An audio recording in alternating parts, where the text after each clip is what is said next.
Friends, நம்ம வீட்டில் இன்னைக்கு சாதம் மிஞ்சிருச்சு. அதை நான் நல்லா பிழிஞ்சு எடுத்து வச்சுருக்கேன் பாருங்கள். பழைய சாதம், பனிக்காலம், மழை காலம், சளி பிடிச்சிக்கிறோம் எல்லாருக்கும்.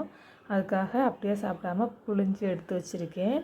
இப்போ சின்ன வெங்காயம் கொஞ்சமாக நறுக்கி வச்சுருக்கேன் பாருங்கள்.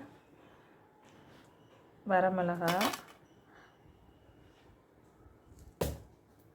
பாருங்கள், சட்டியில் எண்ணெய் வச்சுருக்கேன் பாருங்கள்.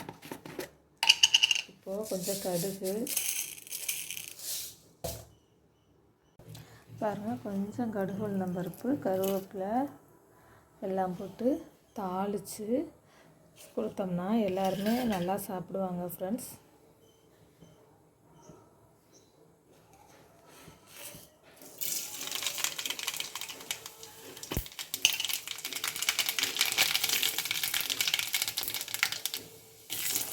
இது சளியும் பிடிக்காது நமக்கு.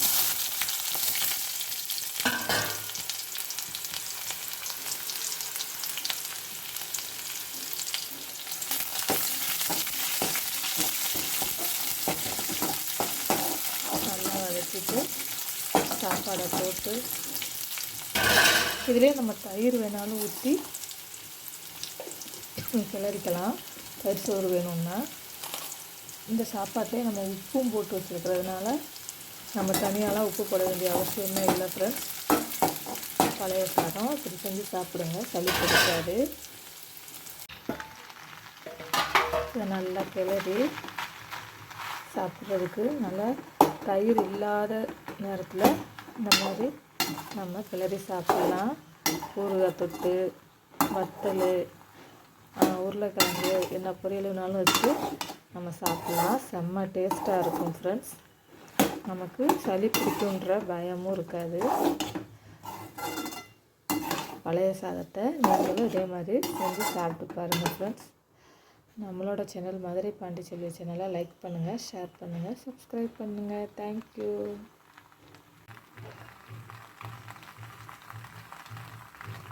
பாருங்கள் ஃப்ரெண்ட்ஸ், நம்ம இன்றைக்கி அந்த பழைய சாதம் தாளித்ததுக்கு உருளைக்கிழங்கு வறுத்துருக்குறோம், ஊறுகாய் வச்சுருக்கோம் பாருங்கள்.